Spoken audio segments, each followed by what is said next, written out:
On the morning of his son's 7th birthday, Wyatt Aldrin walked into the office with a small cake tucked inside his bag. It was nothing, grand white frosting, 7 candles wrapped in a paper sleeve, and a sticky note on the lid that read, "Tonight we blow these out together."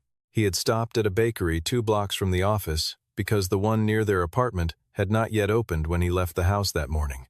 He had stood at the counter and pointed to the smallest cake they had, the one with the plain white frosting and no decoration, because Levi had once said he liked the plain ones best, and Wyatt had not forgotten that. He had not asked for the afternoon off yet. He was going to do it quietly, the way he did most things. Slip away at 3, pick Levi up, make it home before the light went soft. That was the entire plan. That was all he needed. Instead, there was a white envelope sitting in the center of his desk.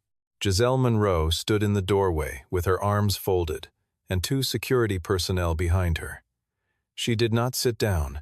She did not offer any preamble. She looked at him the way someone looks at a problem they have already solved, and she said, "I think you know why. Clear your things. You have 15 minutes." Wyatt did not raise his voice. He did not reach for the envelope. He looked at her for a long moment, steady, unhurried, and then he reached into his bag and set the small birthday cake on the corner of his desk. He picked up his personal bag. He nodded once, and then he walked out. What no one in that room understood, not Giselle, not the 2 men behind her, not the colleagues watching through the glass partition, was why he was smiling.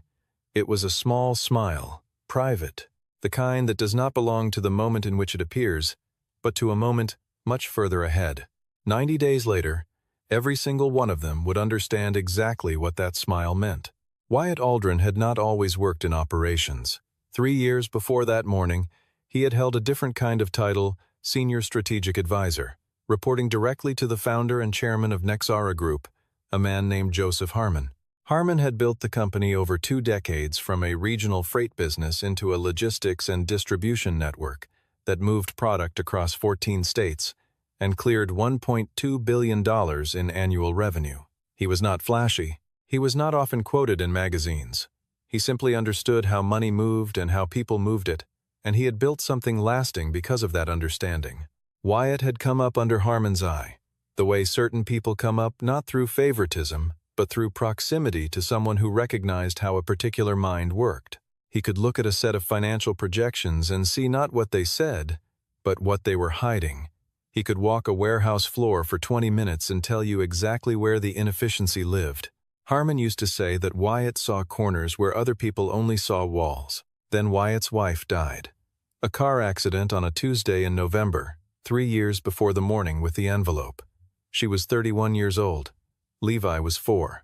Everything that had been the shape of their life together suddenly had a hole in the center of it. And the only thing Wyatt knew with certainty was that he needed to be present, not traveling, not in conference rooms in other cities. Present, in the same house as his son, close enough to hear him if he woke up scared in the middle of the night. So, Wyatt stepped back. He asked Harmon for a lateral transfer director of internal operations, a position with predictable hours, no overnight travel, and a clear enough scope that he could do the work well without it consuming everything else. Harmon had looked at him for a long time before agreeing. He said, "This is temporary, Wyatt. You know that." Wyatt had not answered. He was not sure he believed it. He had been in that role for 3 years when Joseph Harmon semi-retired and the board brought in Giselle Monroe. Nexara was profitable, but not growing fast enough for certain board members who had been watching the expansion moves of competitors with growing impatience. They wanted new energy. They wanted someone who moved quickly and spoke the language of aggressive restructuring. Giselle had spent the previous 8 years running a regional subsidiary of a much larger logistics conglomerate, and she interviewed very well. The vote was 6-3. Harmon had been one of the 3. Wyatt noticed the change within the first few months. Budget lines that had been stable for years were suddenly reclassified. External consulting fees began appearing in quarterly reports, large ones, attached to firm names he had never encountered in any industry context. A contract renewal for the Northern Logistics Division, a piece of the business that accounted for nearly 30% of total operating revenue, was moved from the standard procurement process to a direct negotiation handled exclusively by Giselle's office. He asked questions.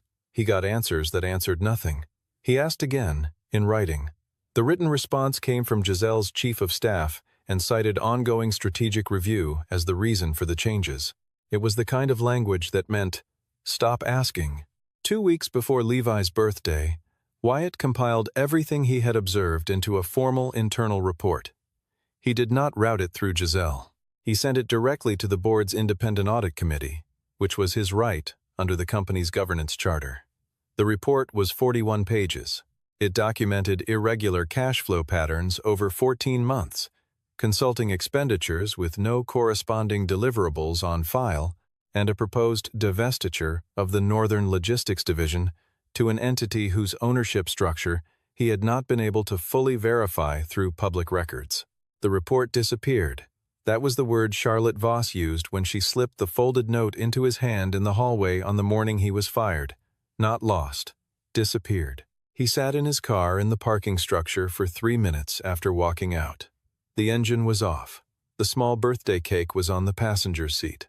He unfolded Charlotte's note and read the single line written in her careful, even handwriting. The report wasn't lost. It was redirected. Be careful. He folded the note and put it in his jacket pocket. He looked at the cake, then he picked up his phone and called home. The woman who watched Levi during the day answered on the second ring. Levi was napping, she said. Wyatt asked her to tell him that his father would be home early, that tonight was still his birthday, that they were still blowing out the candles. He started the car. He did not feel broken. He felt something else, a clarity that arrives sometimes when the last thing holding you in place is suddenly removed. He was no longer bound by an employment agreement. He was no longer required to route his concerns through internal channels. He had a copy of his report saved on a personal encrypted drive because he had not survived 3 years as a single father without learning to keep backups of the things that mattered. He knew exactly what he was looking at. He knew exactly who could do something about it. And for the first time in a very long time, he had nothing but time. That evening, Levi sat at the kitchen table in front of 7 candles. His face lit gold in the small, warm glow, and he squinted his eyes the way children do when they are thinking very hard about a wish. Wyatt took a photograph. The shutter sound was the quietest thing in the apartment. Then Levi blew, and 6 of the 7 candles went out, and he laughed at the one still burning and blew again, harder, and got it. They ate cake at the kitchen table. Levi talked about a game he had invented at school involving a rope and a set of rules that changed every few minutes. Wyatt listened. When the plates were cleared, Levi rested his chin on his hands and looked at his father with the particular directness that 7-year-olds sometimes have, the kind that has not yet learned to look away from difficult things. Did something happen today, Dad? Wyatt was quiet for a moment. He had considered what to say on the drive home, turning the words over. He had decided, somewhere on the highway, that he would not lie to his son about things that were real. I lost my job today, he said. Levi considered this seriously. So what are you going to do now? I'm going to do something I should have done a long time ago. Levi seemed to accept this. He looked at the remaining slice of cake, then back at his father. Will it take a long time? Maybe 90 days, Wyatt said. He did not know, in that moment, where that number came from. It simply arrived. After Levi was asleep, Wyatt sat at the kitchen table with his laptop and a glass of water. He opened the encrypted drive. He opened the report. He read through it again slowly, not because he had forgotten anything, but because he needed to see it all at once, the full shape of what Giselle Monroe had been building inside the company that Joseph Harmon had spent 20 years constructing. The Northern Division divestiture was the center of it. The deal, as structured, would sell that division for $140 million to an entity called Vantage Capital Partners, LLC, registered in Delaware, whose listed principals were 2 attorneys, with no traceable background in logistics or distribution. Wyatt had spent 3 evenings with public records databases before filing his report. The trail was careful, but it was there. Vantage Capital Partners had received 2 substantial wire transfers in the 18 months prior from an offshore holding company. That holding company shared a registered agent with a personal investment vehicle that Giselle Monroe had disclosed in her initial background filing with the board disclosed and then apparently never examined. She was selling a piece of the company to herself. At 11:47 that night, Wyatt picked up his phone and dialed a number he had not called in 3 years. It rang 4 times. Then a voice answered, older, a little rougher than he remembered, but unmistakably warm. Wyatt. Not a question. Just the name, spoke in the way someone speaks the name of a person they have been half expecting to hear from. Mr. Harmon, Wyatt said, I need you to know what's happening inside Nexara. I think you've suspected something for a while. A long pause on the other end. Then, my house. Tomorrow. 9 o'clock. Wyatt closed the laptop. He stood up and turned off the kitchen light. He stood in the dark for a moment, looking at the photograph of Levi and the 7 candles still on his phone screen, the boy's face bright and completely unworried. There were certain things that could not be taken from a person regardless of what else was stripped away. He had learned that 3 years ago. He was learning it again now. This was day 0. Joseph Harmon's house was large in the way that things built by people who are not trying to impress anyone are large, practical, and permanent, with old trees in the yard and a kitchen that smelled like coffee that had been made hours ago. He poured 2 cups without asking and set them on the table and sat down, and he did not say anything while Wyatt laid out the documents. He listened for an hour and 40 minutes. He asked 3 questions, each of them precise. When Wyatt finished, Harmon was quiet for a long time, looking at the papers spread across the kitchen table. I've been watching the quarterly numbers for 6 months, Harmon said finally. I knew something was wrong. I didn't have anyone inside. I was certain I could trust. He still held 14% of Nexara's outstanding shares, the stake he had retained when stepping back from the daily chairmanship. Under the company's governance bylaws, an extraordinary general meeting of shareholders could be called if shareholders representing more than 25% of outstanding stock submitted a formal demand. Harmon had 14%. He needed more. Give me 90 days, Wyatt said. Harmon looked at him across the table. And at the end of 90 days? At the end of 90 days, you'll have everything you need. Not suspicions, not internal reports that can be buried. Evidence that cannot be disputed in any room. Harmon picked up his coffee cup. He was quiet for another moment. Then he nodded. It was not an enthusiastic nod. It was the nod of a man who has been in enough difficult rooms to know that certainty is earned, not assumed. But it was a yes. 11% of Nexara's shares were held by Sebastian Cross, a private investor who had been one of the company's earliest outside backers and who had watched the Giselle Monroe era with increasing unease. He was not a man who moved quickly. He was a man who needed to be shown things rather than told them, which was a distinction Wyatt understood precisely. He requested a meeting through Cross's office and was given a Thursday at 2 o'clock at Cross's private office in the financial district. Cross was already seated when Wyatt arrived, and he did not stand up. He looked at Wyatt the way he looked at most things, with patient, unhurried skepticism. I know who you are, Cross said. I know you were fired 3 weeks ago. So tell me why I should treat anything you say as something other than the grievance of a terminated employee. Wyatt did not argue with the framing. He set a document on the desk, not the full 41-page report, but a 23-page financial analysis he had rebuilt from scratch, using only information available in Nexara's public filings, cross-referenced against public corporate registry data. He had spent 2 weeks on it. Every single data point in it was independently verifiable. You don't have to take my word for anything, Wyatt said. Read page 23. Cross read. He read slowly, with the focused stillness of someone who has spent decades evaluating things that other people had tried to make look better than they were. When he got to the section on Vantage Capital Partners, he stopped. He went back. He read it again. How far does this go? Cross asked. Far enough, Wyatt said. But I need more time to build a complete picture before anything is put in front of a board. Cross leaned back. What do you need from me? Not yet. I need you to be ready. When I come back to you, I'll have everything. And I'll need your 11% standing next to Harmon's 14. Cross looked at him for a long moment. Then he said, Come back with the full picture. I'll be here. Charlotte Voss reached out in the 4th week through an encrypted messaging application she had downloaded the day after Wyatt was fired. She had not told anyone. She sent a short message. I have documents you haven't seen. I want to talk. They met in a coffee shop 3 miles from the Nexara offices, at 7 in the morning before either of them could be observed by anyone from the company. Charlotte was composed, but tired in the way of someone who has not been sleeping. She had brought a small folder. "I'm a witness to things I didn't fully understand when they were happening," she said. "I signed off on paperwork that I now realize was structured to misdirect. I want you to understand that I didn't know what it was being used for." Wyatt listened. He did not rush her. He had learned, in the years of raising a child alone, that the most important things people needed to say were usually the things they needed the most space to say, and that filling the space prematurely was a way of preventing the very thing you were trying to hear.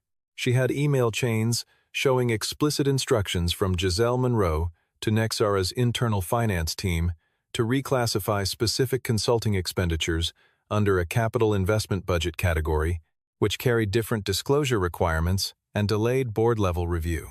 She had a signed approval form for a board meeting minutes document, except the document she had signed and the document currently on file in Nexara's governance records were not the same. The dates had been altered. 2 lines of recorded discussion had been removed. The version on file indicated board awareness and tacit approval of the preliminary divestiture terms. The version Charlotte had signed indicated no such thing. "Charlotte," Wyatt said carefully, "if you give me these, and this goes where it needs to go, there will come a point where your name is attached to this. I can't protect you from the professional consequences of that. I can tell you that the legal exposure for you is minimal. You didn't act with intent. But I won't make you a promise I can't keep." Charlotte looked down at the folder. She was quiet for a long time. "I've worked in human resources for 16 years, she said finally. "I've handed people termination letters. I know exactly what it looks like when something is done to someone that isn't right." She slid the folder across the table. "I know what it looked like that morning with you." Wyatt took the folder. He did not say thank you immediately. He said, "What you're doing takes more than most people understand." "It takes exactly as much as it should," Charlotte said. By week 8, Wyatt had compiled a file that was no longer a report. It was a case. He brought it to Diana Marsh, an independent corporate attorney whom Harmon had worked with before the board's transition, and whose contract Giselle had quietly declined to renew in her first year. Diana was precise and unsentimental. She did not speculate. She did not frame things in terms of what might be true or what seemed likely. She framed things only in terms of what could be proven, what could be documented, and what would hold in a formal proceeding.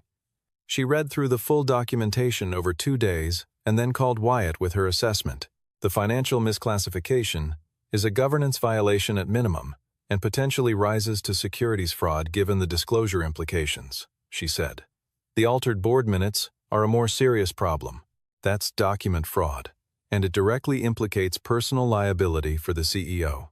And the beneficial ownership connection to Vantage Capital Partners, if we can close the remaining gap in the ownership chain, constitutes self-dealing under the company charter, and likely under state corporate law as well. Can we close the gap? I have a firm I work with for forensic corporate registry analysis. Give me 2 more weeks." The gap was closed in week 10.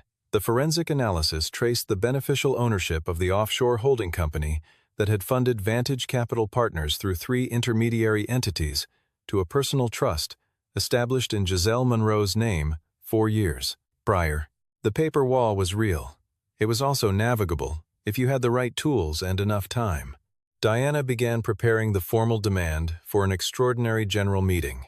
She also made quiet contact with 2 independent board members, the 2 who had voted against Giselle's appointment in the original confirmation and who had remained unaligned in the months since. Neither of them committed to anything in writing, but neither of them pushed back. In week 10, Giselle Monroe summoned Charlotte Voss to her office. She had not directly asked about Wyatt before that point, which Charlotte had found more unsettling than if she had. The question, when it came, was framed as casual, just checking in, just making sure there was no residual communication with former employees that might create legal complications. "Has Aldrin been in touch with anyone here?" Charlotte kept her expression neutral. She had rehearsed this. "Not that I'm aware of," she said. It was the first outright lie of her professional life. Her hands were steady, her voice was steady, She walked back to her office and sat down and stared at her desk for 3 minutes before she could return to her work. Giselle had also hired a private investigator. Wyatt had assumed this was possible since week 5, which was why every meeting with Harmon and Cross after that point had been arranged through Diana's office in venues that had no connection to any of the principals. The investigator found nothing useful, but the fact that Giselle had hired one told Wyatt something about her internal state that no document could have communicated more clearly. She was no longer certain she had won. In the final week of the 90 days, Sebastian Cross received a phone call from Giselle Monroe. She was warm in a way she had not previously been with him, and she made an offer to purchase his entire 11% stake at a premium of 18 points above the current market valuation.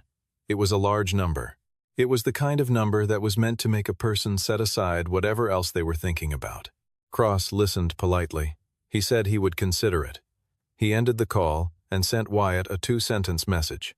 "She's offering to buy me out at a significant premium. She's panicking." Wyatt read the message and did not respond right away.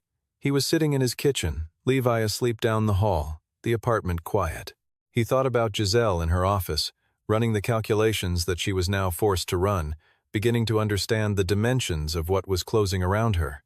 He did not feel satisfaction about it. He felt something more like recognition, the specific, impersonal sense of watching a consequence arrive at the exact speed it was always going to arrive at.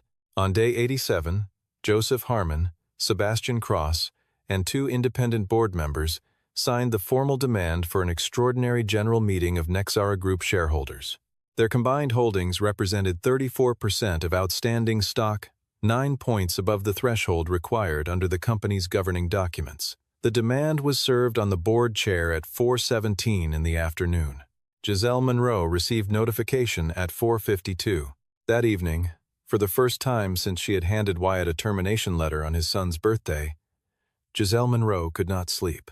The morning of the extraordinary general meeting, Wyatt stood in front of the mirror in his bedroom and put on a suit he had not worn in 3 years. It was the suit he had been wearing on the day Joseph Harmon had promoted him to senior advisor, charcoal gray, well-made, slightly loose across the shoulders now, because he was a bit leaner than he had been before everything changed. He adjusted the collar. He looked at himself for a moment, without any particular expression. He was not rehearsing what he was going to say. He already knew exactly what he was going to say, because the work of the last 90 days had already done the speaking for him. In the kitchen, Levi was eating cereal. He looked up when Wyatt came in. "You look different," Levi said. "Different how?" Levi thought about it. "Like you did something already, even though you haven't left yet." Wyatt poured coffee. He stood at the counter and drank it. "I'll be home by dinner," he said. The meeting was held in the 18th floor conference room of Nexara's headquarters tower, the same building from which Wyatt had been walked out 90 days earlier. The room could seat 42 people at the main table, with additional chairs along the wall. By 9:55, nearly all of those seats were filled. Board members, major shareholders, institutional investor representatives, legal counsel for multiple parties. The room had the particular texture of a space in which everyone present understood that something irreversible was about to happen, and no one yet knew exactly which direction it would fall. People spoke quietly to the person beside them. Water glasses were filled and left untouched. The air had the specific density of consequence held temporarily in suspension. Giselle Monroe sat at the head of the table in her capacity as sitting CEO. She was composed. She had prepared. Her legal team had filed a preliminary brief the day before, arguing that the demand for the meeting was procedurally flawed, that the documentation underlying it had been obtained improperly, and that the entire proceeding should be deferred pending an independent review. She was not going to make this easy. She had not become what she was by making things easy. Wyatt sat midway down the table beside Joseph Harmon and Diana Marsh. When Giselle looked at him, and she did look, briefly, once, as the room was settling, he met her eyes without any change in expression. He nodded. She looked away first. Giselle's lead attorney opened the session by lodging a formal objection.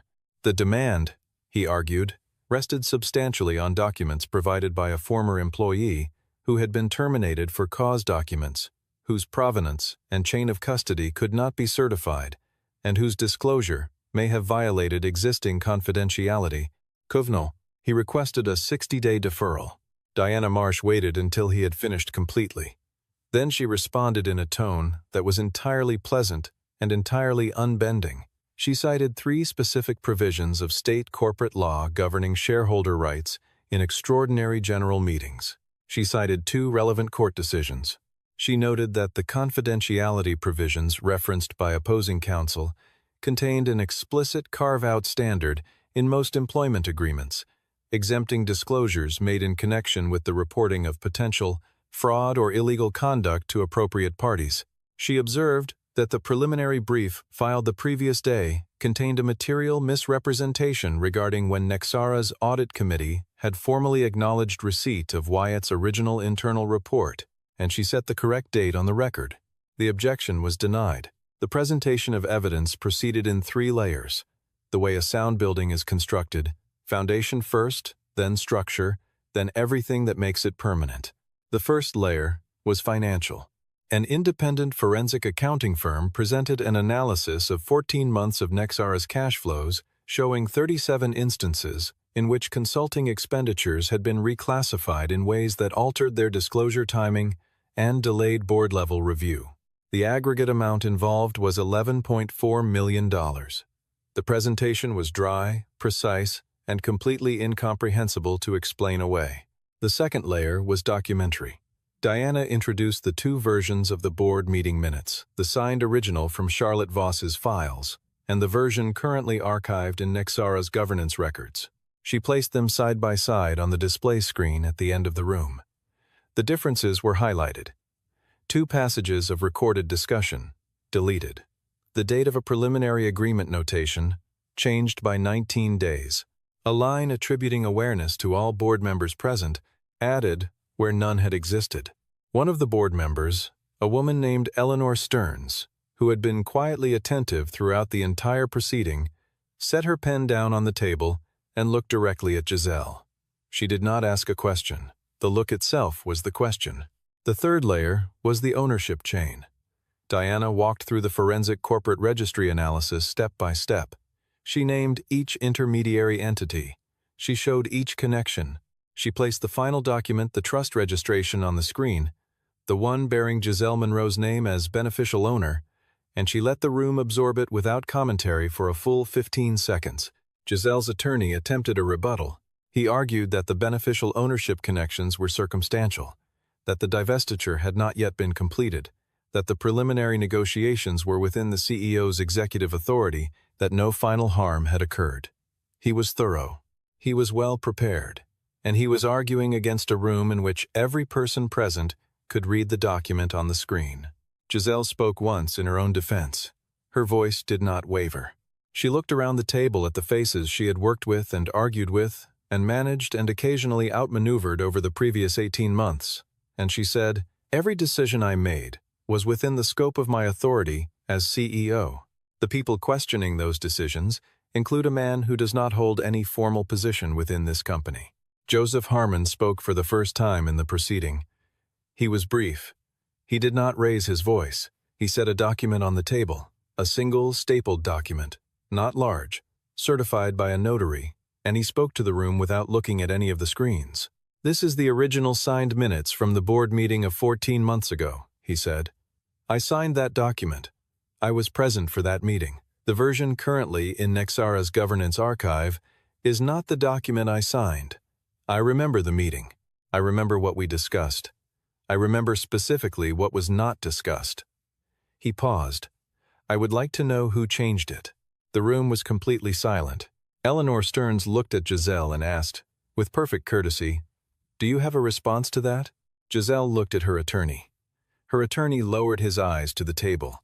The vote on the motion to remove Giselle Monroe from the position of Chief Executive Officer was conducted by written ballot and tallied by Diana Marsh and the board's independent secretary. The result was 7 votes in favor, 2 opposed. The 2 opposed were both members who owed their board seats to appointments made during Giselle's tenure. The result was read aloud. The room absorbed it. Several people made notes. One person asked a procedural question about interim management structure. The machinery of governance continued to turn. the way it always does, indifferent to the human temperature of the moment. Wyatt did not look at Giselle when the result was announced. He was looking at his own hands, which were flat on the table, which were perfectly still. Joseph Harmon rose and formally nominated Wyatt Aldrin to serve as interim chairman of the board for the period of stabilization and restructuring. Sebastian Cross immediately seconded the motion. 2 additional board members added their concurrence before any formal vote was called. The final tally was 8 in favor, 1 abstained. Giselle Monroe stood. She smoothed her jacket. She looked at Wyatt directly, without evasion, for what felt like a long time, but was probably 5 seconds. He met her eyes. There was nothing he wanted to communicate. There was nothing that needed to be said. She turned and walked to the door and opened it and left. And the door closed behind her, with the ordinary sound that doors make, neither dramatic nor quiet, just the sound of a thing that has been closed. Wyatt sat still for a moment longer. Around him, the room was beginning to shift into the lower key of practical conversation next steps, press statements, legal protocols. Diana was already on her phone. Harmon was speaking quietly with Sebastian Cross. The world was moving forward with the efficiency of people who have been waiting for a specific thing to happen, and who, now that it has happened, know exactly what to do next. Before he stood up, Wyatt looked down the row of chairs along the wall, where Charlotte Voss was seated. She had been invited as a formal witness, the only non-shareholder, non-counsel individual in the room. She was looking at him. She did not look relieved. She looked like someone who had made a decision and was sitting with the full weight of it. He walked over to her after the room had begun to clear. "Thank you, Charlotte. I just did what was right," she said. "That's the hardest thing in the world to do," Wyatt said. "Every single time." She nodded. They did not say anything else. There was nothing else that needed to be said. He left the building the same way he had 90 days earlier, through the main lobby, past the security desk, out through the glass doors and onto the sidewalk where the afternoon light was coming in low and flat. He stood there for a moment. The city moved around him. He took out his phone and sent 1 text message to the woman who was at home with Levi. "On my way. Tell him to pick what we have for dinner." He drove home through the late afternoon. He did not turn on the radio. Levi was at the kitchen table when he came in, working through a drawing that appeared to involve a very large dog and a series of geometric shapes whose function was unclear.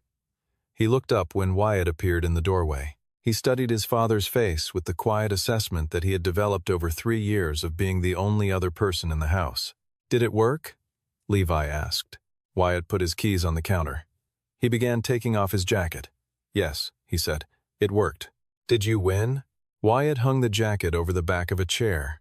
He thought about the word, the thing it included, and the thing it left out. "Something like it," he said. Levi seemed to find this acceptable. He returned to his drawing. "Can we have pasta?" "We can have whatever you want." His phone had been buzzing in his pocket since he got in the car. Reporters, probably, board members, legal notifications, administrative emails beginning the process of transfer and restructuring that would take months to fully work through. He silenced it without looking at it and put it face down on the counter. Not tonight. All of that was real, and all of it would need to be attended to, but not before pasta, and not before Levi finished the drawing with the geometric shapes. He did look at it once, sometime after dinner, when Levi was in the bath and the kitchen was quiet. 1 message from an unknown number, a 10-digit number he did not recognize. The message 3 sentences long. It said, "I should have said this sooner. What you built here took more than I understood. Congratulations." He looked at it for a moment. He did not reply. He deleted the message and set the phone down and went to check on Levi. His first morning as interim chairman, Wyatt arrived at the Nexara building at 7:45. The lobby was mostly empty at that hour. A few early arriving staff, the building maintenance team finishing their rounds, the overnight security guard handing off to the day shift. The day shift guard was the same man who had stood behind Giselle Monroe 90 days earlier, who had been part of the formal escort out of the building. He was a large, quiet man named Paul, and when he saw Wyatt come through the main doors, he gave a single slow nod. Wyatt nodded back. The chairman's office on the 22nd floor had not been cleared since Harmon had stopped using it regularly. There were no personal items left in it. Harmon had taken those long ago, but there was the particular stillness of a room that has been holding its breath. The furniture was good. The windows faced east. The morning light came in at an angle that would disappear by 10 o'clock as the sun shifted. Wyatt set his bag down on the desk. He took one thing out and placed it on the surface in front of him before he did anything else. A photograph, printed on regular paper and slipped inside a simple frame the previous evening after Levi had gone to sleep, the photograph from Levi's birthday. The boy leaning forward over 7 candles, his face lit from below, his eyes closed in the serious concentration of a wish. He stood for a moment looking at it. Then he sat down. At 9 o'clock, he called the first meeting. He asked every senior leader in the company to come to the main conference room. When they were seated, some of them guarded, some of them visibly uncertain, all of them waiting to understand who this man was now and what he intended. Wyatt stood at the head of the table and did not deliver a speech. He said, "We're going to start by being honest with each other about where the company actually is, not where it's supposed to look like it is, where it is. Everyone in this room can speak. No one in this room will be penalized for telling the truth." He paused. "That's all. Let's begin." The room was quiet for a moment. Then someone at the far end of the table set down their pen and began to talk. And then someone else. And then someone else after that. It was, in the end, a very ordinary beginning to an extraordinary piece of work, which was exactly how Wyatt had always believed the most important things should begin. There are things that cannot be taken from a person, no matter how completely and deliberately someone sets out to take them. He had understood this first in the worst way, standing in a hospital corridor 3 years ago, watching the world rearrange itself permanently around a new kind of loss. He had understood it again, more quietly, in the parking structure of this building, with a small birthday cake on the seat beside him, and a note in his jacket pocket, and everything he had built inside these walls, suddenly removed. Dignity is not a position. It is not a title, or a salary, or an office on any floor of any building. It is something a person either carries or doesn't. It cannot be granted by a board vote, and it cannot be revoked by a white envelope on a desk. Wyatt had carried his out the door on the morning of his son's 7th birthday, tucked inside a smile that no one in that room had been able to read. He had carried it through 90 days of quiet, methodical, unhurried work. He had carried it into a room full of people and set it down on a table in the form of evidence, and he had let the evidence do what evidence does when it is real. He was still carrying it now. That was the only part that had never been in question.